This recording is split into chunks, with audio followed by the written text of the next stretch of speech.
ನನ್ನೆಲ್ಲ ಪ್ರೀತಿಯ ವೀಕ್ಷಕರಿಗೆ ಮತ್ತೊಮ್ಮೆ ನಮ್ಮ ಚಾನಲ್ಗೆ ಹಾರ್ದಿಕ ಸ್ವಾಗತ ಸುಸ್ವಾಗತ. ಯಾರೆಲ್ಲ ನಮ್ಮ ಚಾನಲ್ ಅನ್ನು ಸಬ್ಸ್ಕ್ರೈಬ್ ಮಾಡಿಲ್ಲ ದಯವಿಟ್ಟು ಸಬ್ಸ್ಕ್ರೈಬ್ ಮಾಡಿ. ನಿಮ್ಮ ಸಬ್ಸ್ಕ್ರೈಬ್ ನನಗೆ ತುಂಬಾ ಮುಖ್ಯ.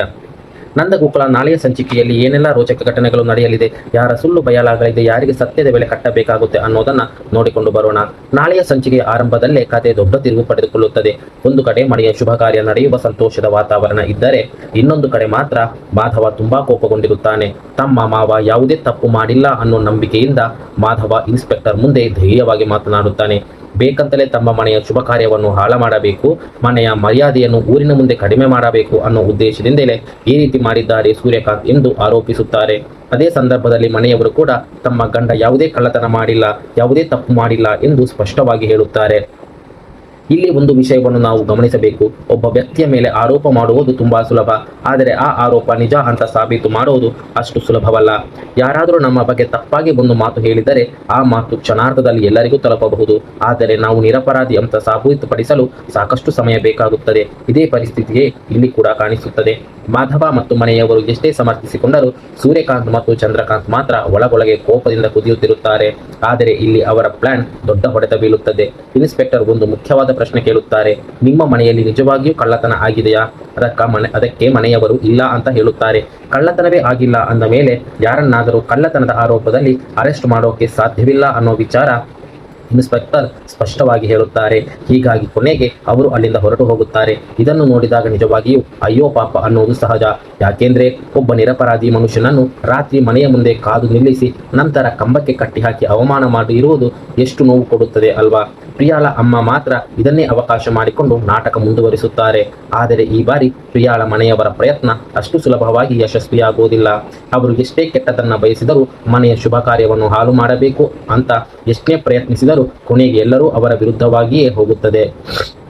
ಕೆಟ್ಟದ್ದನ್ನು ಬಯಸುವ ಮಾತ್ರಕ್ಕೆ ಕೆಟ್ಟದ್ದು ನಡೆಯಬೇಕು ಅನ್ನೋ ನಿಯಮ ಇಲ್ಲ.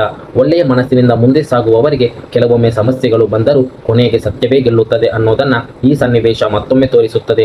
ಇದರಿಂದ ಸೂರ್ಯಕಾಂತ್ ಮತ್ತು ಚಂದ್ರಕಾಂತ್ಗೆ ಭಾರಿ ನಿರಾಸೆಯಾಗುತ್ತದೆ. ಇಷ್ಟು ಚೆನ್ನಾಗಿ ಪ್ಲಾನ್ ಮಾಡಿದ್ದೆವು, ಆದರೆ ಕೊನೆಯ ಕ್ಷಣದಲ್ಲಿ ಎಲ್ಲವೂ ಎಡವಟ್ಟಾಯಿತು ಅನ್ನೋ ಕೋಪ ಅವರ ಮುಖದಲ್ಲಿ ಕಾಣಿಸುತ್ತದೆ.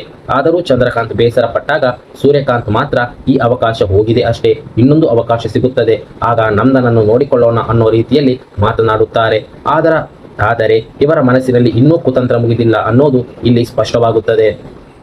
ಇದರ ನಡುವೆ ಎಲ್ಲರೂ ಬೇಗನೆ ಅವರ ಆರೋಗ್ಯದ ಬಗ್ಗೆ ವಿಚಾರಿಸುತ್ತಾರೆ. ನಂದ ಕೂಡ ತುಂಬಾ ಗಾಬರಿಯಿಂದ, ನೀವು ಯಾಕೆ ಅಷ್ಟು ಹೊತ್ತಿನಲ್ಲಿ ನಮ್ಮ ಮನೆಗೆ ಬಂದಿರಿ? ಸೂರ್ಯಕಾಂತ್ ಮತ್ತು ಚಂದ್ರಕಾಂತ್ ನಿಮಗೆ ಯಾಕೆ ಈ ರೀತಿ ಮಾಡಿದರು ಎಂದು ಪ್ರಶ್ನೆ ಮಾಡುತ್ತಾರೆ.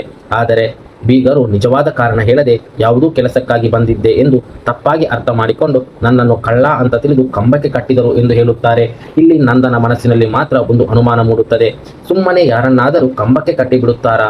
ಅದರ ಹಿಂದೆ ಏನಾದರೂ ಕಾರಣ ಇರಲೇಬೇಕು ಅಲ್ಲವಾ? ಈ ಪ್ರಶ್ನೆ ಮುಂದೆ ಕತೆಗೆ ಬಹಳ ಮುಖ್ಯವಾದುದು. ಉದಾಹರಣೆಗೆ, ಒಂದು ಮನೆಯಲ್ಲಿ ಯಾರಾದರೂ ಅಚಾನಕ್ಕಾಗಿ ಬಂದು ದೊಡ್ಡ ಗಲಾಟೆ ನಡೆಸಿದರೆ ಹೊರಗಿನಿಂದ ನೋಡಿದವರಿಗೆ ಒಂದು ಕತೆ ಕಾಣಿಸುತ್ತದೆ, ಆದರೆ ಅದರ ಹಿಂದೆ ನಡೆದಿರುವ ನಿಜವಾದ ಕಾರಣ ಗೊತ್ತಾದಾಗ ಇಡೀ ವಿಚಾರವೇ ಬದಲಾಗಬಹುದು. ಇಲ್ಲಿಯೂ ಹಾಗೆಯೇ ಆಗುವ ಸಾಧ್ಯತೆ ಇದೆ. ಇನ್ನೊಂದು ಕಡೆ ಮೀನಾ ಮತ್ತು ಅಮ್ಮು ಕೂಡ ಈ ಘಟನೆಯ ಬಗ್ಗೆ ಅನುಮಾನ ವ್ಯಕ್ತಪಡಿಸುತ್ತಿದ್ದಾರೆ. ಪ್ರಿಯಾ ಮತ್ತು ಅವರ ಕುಟುಂಬದವರ ವರ್ತನೆ ಯಾವಾಗಲೂ ಒಂದೇ ರೀತಿಯಲ್ಲಿರುವುದಿಲ್ಲ. ಯಾವಾಗ ಏನು ಮಾಡುತ್ತಾರೆ, ಯಾವಾಗ ಏನು ಹೇಳುತ್ತಾರೆ ಅನ್ನೋದು ಅರ್ಥವಾಗದ ಪರಿಸ್ಥಿತಿ. ಮೀನಾಗಿ ವಿಶೇಷವಾಗಿ ಪ್ರಿಯಾಳ ಅಮ್ಮನ ಮೇಲೆ ಅನುಮಾನ ಹೆಚ್ಚಾಗುತ್ತದೆ.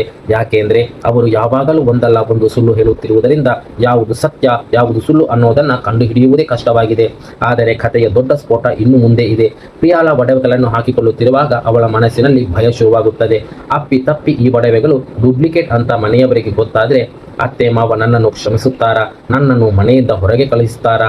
ಅವಳ ಮನಸ್ಸಿನಲ್ಲಿರುವ ಈ ಭಯ ನಿಜಕ್ಕೂ ಪ್ರೇಕ್ಷಕರ ಮನಸ್ಸಿಗೆ ತಾಗುತ್ತದೆ. ಯಾಕೆಂದ್ರೆ ಪ್ರಿಯಾ ಮಾಡಿದ ತಪ್ಪು ಗೊತ್ತಿದ್ದರೂ ಅವಳು ಅದನ್ನ ಸಂತೋಷದಿಂದ ಮಾಡಿಲ್ಲ. ತನ್ನ ಅಪ್ಪ ಅಮ್ಮನ ಮಾತು ಕೇಳಿ ಪರಿಸ್ಥಿತಿಯ ಒತ್ತಡದಲ್ಲಿ ಒಂದು ಸುಳ್ಳಿನ ಮೇಲೆ ಮತ್ತೊಂದು ಸುಳ್ಳು ಹೇಳುತ್ತಾ ಬಂದಿದ್ದಾಳೆ. ಒಂದು ಸುಳ್ಳನ್ನು ಮುಚ್ಚಲು ಮತ್ತೊಂದು ಸುಳ್ಳು ಹೇಳಿದರೆ ಕೊನೆಗೆ ಆ ಸುಳ್ಳುಗಳೇ ನಮ್ಮನ್ನು ಸುತ್ತುವರೆದುಕೊಳ್ಳುತ್ತವೆ. ಇದು ಪ್ರಿಯಾಳ ಜೀವನದಲ್ಲಿ ಈಗ ನಿಜವಾದಂತೆ ಇರುತ್ತದೆ. ಇದೇ ಸಂದರ್ಭದಲ್ಲಿ ಪ್ರಿಯಾ ತನ್ನ ಅಪ್ಪ ಅಮ್ಮನ ಬಳಿ ಬಂದು, ನೀವು ಇಲ್ಲಿಗೆ ಯಾಕೆ ಬಂದಿದ್ದೀರಾ? ನಿಮ್ಮ ಕೆಲಸವನ್ನೇ ಮರೆತು ನನ್ನ ಬಗ್ಗೆ ಕೂಡ ಯೋಚನೆ ಮಾಡಿ ಎಂದು ಹೇಳುತ್ತಾಳೆ. ಅವಳಿಗೆ ಒಂದೇ ಭಯ, ಡೂಪ್ಲಿಕೇಟ್ ಒಡವೆ ಅನ್ನೋ ಸತ್ಯ ಮನೆಯವರಿಗೆ ಗೊತ್ತಾಗಬಾರದು. ಆದರೆ ವಿಧಿ ಬೇರೆ ರೀತಿಯಲ್ಲಿ ಆಟ ಆಡುತ್ತದೆ. ಮೀನಾ ಮತ್ತು ಅಮ್ಮು ಅಲ್ಲೇ ನಿಂತಿರುವಾಗ ಅವರ ಮಾತುಗಳನ್ನೆಲ್ಲ ಅವರ ಕಿವಿಗೆ ಬೀಳುತ್ತದೆ. ಮೀನಾ ನೇರವಾಗಿ ಪ್ರಶ್ನೆ ಮಾಡುತ್ತಾಳೆ, ಪ್ರಿಯಾ ಅಕ್ಕ, ನೀವು ಹಾಕಿಕೊಂಡಿರುವ ಒಡವೆ ಡೂಪ್ಲಿಕೇಟ್ ಅಂತ ಹೇಳ್ತಾ ಇದ್ದೀರಲ್ಲ, ಅಷ್ಟೇ ಪ್ರಿಯಾಳಿಗೆ ಏನು ಹೇಳಬೇಕು ಅನ್ನುವುದೇ ಗೊತ್ತಾಗುವುದಿಲ್ಲ. ಮೊದಲು ಮಾತನ್ನು ಮುಚ್ಚಿಡಲು ಪ್ರಯತ್ನಿಸಿದರೂ ಕೊನೆಗೆ ಪ್ರಿಯಾ ಸತ್ಯವನ್ನು ಒಪ್ಪಿಕೊಳ್ಳಬೇಕಾದ ಪರಿಸ್ಥಿತಿ ಬರುತ್ತದೆ. ಅವಳು ಹೇಳುವ ಸತ್ಯವೇ ನಿಜಕ್ಕೂ ಕಣ್ಣಲ್ಲಿ ನೀರು ತರಿಸುವಂಥದ್ದು. ನಮ್ಮ ಅಪ್ಪ ಅಮ್ಮ ಬಿಸಿನೆಸ್ ಮಾಡುತ್ತಿದ್ದಾರೆ ಅನ್ನೋದೂ ಸುಳ್ಳು, ಅವರು ದೊಡ್ಡ ಕುಟುಂಬದವರು ಅನ್ನೋದೂ ಸುಳ್ಳು, ಅವಳಿಗೆ ಕೊಟ್ಟಿರುವ ಒಡವೆಗಳು ನಿಜವಾದುದೂ ಅಲ್ಲ, ನಾವು ತುಂಬಾ ಬಡವರು, ನನ್ನ ಮದುವೆ ಆಗಬೇಕು ಅನ್ನೋ ಕಾರಣಕ್ಕೆ ಅಪ್ಪ ಅಮ್ಮ ಒಂದೊಂದೇ ಸುಳ್ಳು ಹೇಳುತ್ತಾ ಮದುವೆ ಮಾಡಿದರು, ನನ್ನ ಮದುವೆಯೇ ಸುಳ್ಳಿನ ಮೇಲೆ ನಿಂತಿದೆ. ಪ್ರಿಯಾ ಈ ಮಾತು ಹೇಳುವಾಗ ಅವಳ ಮನಸ್ಸಿನಲ್ಲಿ ಎಷ್ಟು ನೋವಿರಬಹುದು ಅನ್ನೋದನ್ನು ಊಹಿಸಬಹುದು. ಇಲ್ಲಿ ಮೀನಾ ಹೇಳುವ ಮಾತು ತುಂಬಾ ಅರ್ಥಪೂರ್ಣವಾಗಿದೆ. ನಾವು ಭಾವನೆಗೆ ಒಳ್ಳೆಯ ಹುಡುಗಿ ಬೇಕು ಅಂತ ಯೋಚನೆ ಮಾಡಿದ್ದೆವು. ದುಡ್ಡು, ಒಡವೆ, ದೊಡ್ಡ ಕುಟುಂಬ ಅಥವಾ ಅಂತಸ್ತು ಯಾವುದನ್ನೂ ನಾವು ಕೇಳಿರಲಿಲ್ಲ. ಎಷ್ಟು ಸತ್ಯವಾದ ಮಾತು ಅಲ್ವಾ? ಮದುವೆಯಲ್ಲಿ ಸಂಬಂಧ ಮುಖ್ಯ, ಮನುಷ್ಯರ ಮನಸ್ಸು ಮುಖ್ಯ. ಆದರೆ ಕೆಲವೊಮ್ಮೆ ಸಮಾಜದ ಭಯದಿಂದ ನಾವು ಕಡಿಮೆ ಕಾಣಬಾರದು ಅನ್ನೋ ಭಾವನೆಯಿಂದ ಜನರು ಸುಳ್ಳಿನಿಂದ ಮೊರೆ ಹೋಗುತ್ತಾರೆ. ಆದರೆ ಸುಳ್ಳಿನಿಂದ ಶುರುವಾದ ಸಂಬಂಧದಲ್ಲಿ ಪ್ರತಿಯೊಂದು ದಿನವೂ ಭಯವಾಗಿ ಬಿಡುತ್ತದೆ. ಇದಕ್ಕೆ ಪ್ರಿಯಾನ ಉದಾಹರಣೆಯಾಗಿದೆ. ಅವಳು ಹೇಳುವ ಮಾತು, ಪ್ರತಿ ನಿಮಿಷ ಪ್ರತಿ ಕ್ಷಣ ನಾವು ಸಾಯ್ತಾ ಬದುಕುತ್ತಿದ್ದೇನೆ. ಈ ಒಂದು ಮಾತಿನಲ್ಲಿ ಅವಳ ಇಡೀ ನೋವು ಅಡಗಿದೆ.